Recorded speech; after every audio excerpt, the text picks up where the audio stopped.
Back to the NBA, where Jimmy Butler is listed as questionable tonight for the Heat. His right knee hurts, and a little CSI Seaport investigation here. We want to dig into this. Is this possible that Peyton Pritchard grabbed Butler's knee and it may have led to Butler sitting out the second half the other night?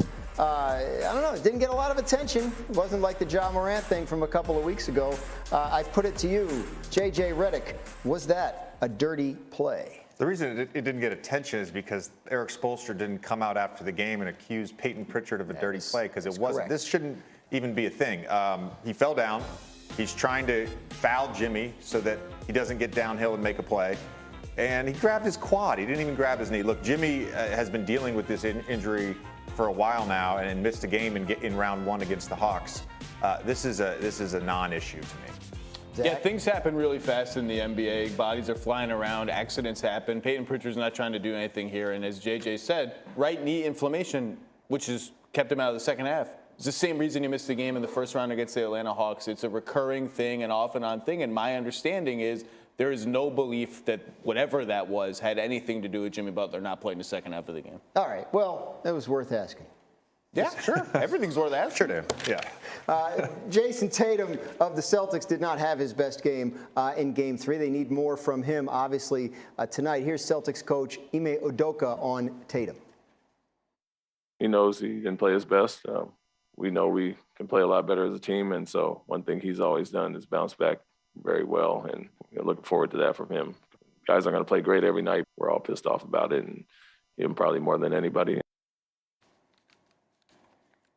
Thrilled to be joined now by Jalen Rose. Jalen, welcome to the show. Let's start right away by asking you, what do you need to see from Jason Tatum tonight if you're Boston?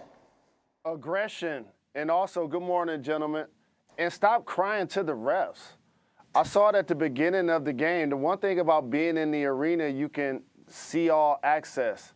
And the one thing I saw early from Tatum, he was looking back for calls.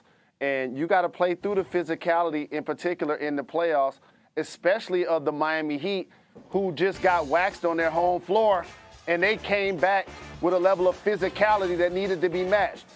But this is the thing I want to make sure I also point out for Tatum and Brown. Too many turnovers. It's one thing to have 23 turnovers. It's a killer for your team when the other squad snatches 19 steals. How about the fact that the Miami Heat hands were so active, getting steals, getting deflections? Victor Oladipo in a short period of time had 4 steals. Now all of a sudden, if you're the Heat, you're getting out in transition, you're getting open layups, you're getting open floor opportunities, and this is something that the Celtics just couldn't overcome after they already were down 26 points in the first half. Zach, you made the point you were not as upset with Boston about the turnovers as you were complimentary of Miami for creating them, right? Yeah, I mean, look, some of them were bad, and as Jalen said, I do think Miami needs transition points, both off misses and turnovers, to have any chance to win this series. They got them in Game 3. But yeah, there's always a tendency when a team loses and they have a lot of turnovers. Oh, we killed ourselves, we shot ourselves in the foot. Give Miami credit. Those steals don't happen by magic. They're not handing the ball to Victor Oladipo. He's taking it. And when you have a defense that switches a lot, takes away your number 1, number 2, number 3 options, makes you think, makes you overthink, turnovers happen. A lot of defense this series. A lot of defense this series, both ways. And this is a great example of why Bam Adebayo is so valuable, because he can literally play any coverage as the 5-man. He can switch. He can play aggressive in a blitz. He can play in drop coverage, as they've done at times throughout the series. On the Tatum front, I said this at the beginning of the series, the biggest thing with him is decision making. And it's not just the turnovers. Obviously, he needs to make better decisions there. But it's knowing when to attack quickly. It's knowing when to be the setup guy. It's knowing when to go for your own shot. And throughout these playoffs, he's had a number of high turnover games. He's had a number of bad shooting nights. Like, he's a superstar. He's a top 10 player. But night to night, we need to see the top 10 player that Jason Tatum is. All right, night to night. But how about tonight? Jalen Rose, who wins this game, Game 4 between the Celtics and the Heat tonight? It seems like I'm always picking against the Heat, but the Celtics are going to win tonight. I don't see them going down 3-1 in this series. And again, being down 26 points in the first quarter, early in the game, being down 15 going into the fourth quarter, and Jimmy Butler didn't play the second half. They did a good job of making a great run. Jaylen Brown played really well. Al Horford played really well. Smart went in and out of the lineup. Tatum went in and out of the lineup. I think the Boston Celtics stabilized themselves, and they find a way to get a victory tonight. JJ, who wins? I got the Celtics tonight, and that's assuming Marcus Smart can go and be who we think Marcus Smart is. To me, he's the most important player for the Celtics in this series. Zach? Boston, they've been tremendous after losses the entire season. They're a tough, steely team. They're at home. It's a must-win. They're going to come out with more urgency. It feels like a Boston win. We go to Miami 2-2, which would be a lot of fun. I'm going to make it a sweep. I'm going to pick Boston, too. When they get hurt, they come right back in the game like 5 minutes later, whereas, Jimmy Butler sat out the whole second half. So I'm a little more concerned about Miami's injury situation. I don't know. Jalen, we want to get back to a story we talked about earlier, and it was about your friend and former teammate, Juwan Howard. Woj reported that he turned down an overture from the Los Angeles Lakers to talk to them about their head coaching job. What did you make of that? I'm not surprised. I think it's a smart decision by Juwan. And nowadays in the collegiate landscape, you don't have to leave college to make top dollar. I think you have the ability to do that in college, but then you also have the ability to keep that job a lot longer. Respectfully, whoever takes the Lakers job right now, I believe will not be the coach in 2 or 3 years. Let me say that again out loud. Whoever coaches the Lakers this season will not be the coach in 2 or 3 seasons.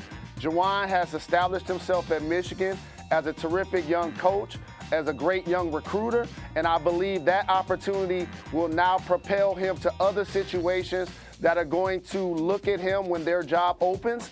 I don't think this is the right time for him to take a job in LA. And I know it's tough for him to turn down Jeannie Buss and former teammate Rob Pelinka, as well as former teammate LeBron James. But I definitely think this is the right decision for all of the reasons I just said. It's interesting you say whoever takes a job won't have it in 2 or 3 years. Since Phil Jackson stepped down after the 2010-2011 season, no Lakers coach has lasted more than 3 seasons in the job. So been a lot of turnover there. And guys, we discussed it earlier, and I want to ask Jalen, like, is there a candidate in your mind, if it's not Juwan Howard, that you would hire if you were the Lakers? So looking at their finalists, Kenny Atkinson did a really good job with the Nets, getting them to the playoffs in a startup situation. Terry Stotts did a really good job in Portland, leading them to the playoffs for 8 consecutive years and developing perimeter players, in particular their backcourt, and Dame Lillard and C.J. McCollum. But I think this is a prime opportunity for the Los Angeles Lakers to hire Darvin Ham. Not only is he a former player and a former Lakers assistant, but he's been with Coach Bud for so very long, since the Atlanta days, now via Milwaukee. He's a champion as an assistant, and also what they've done to develop the front line in particular with the Bucks. Giannis has become an MVP. Lopez has become a terrific defender. Bobby Portis has become a more productive player. And who's the most important player besides LeBron James that the Lakers are going to need to be productive next year? That's Anthony Davis. I think Darvin Ham would do a terrific job nurturing him if he can stay healthy and put the Lakers back in position to be in the playoffs. JJ, do you agree that success he's had in Milwaukee with that group could translate to LA? Well, it definitely matters. And I actually go back to something Zach said earlier, and that's just about personality and Darvin Ham's personality. Like, you need a strong personality. You need a guy who's going to hold the star players on the Lakers accountable. You need a guy who's had some experience with player development. That's going to be a key component going forward for the Lakers once they can figure out how to get some draft picks back. So I agree with everything Jalen said there. I think Darvin Ham would be a great hire for them. What do you think, Zach? I think all 3 are really good coaches. Just kind of depends on what you want. But Darvin Ham is overdue for his first shot. He's ready. He's paid all his dues. He's been on winning teams for a long time now, and he has the chops for this job. Jalen, final word on this, please. I totally agree with the gentleman. I think this is a great opportunity for the Lakers to invest in Darvin Ham and then put themselves in position to turn around their fortunes next season.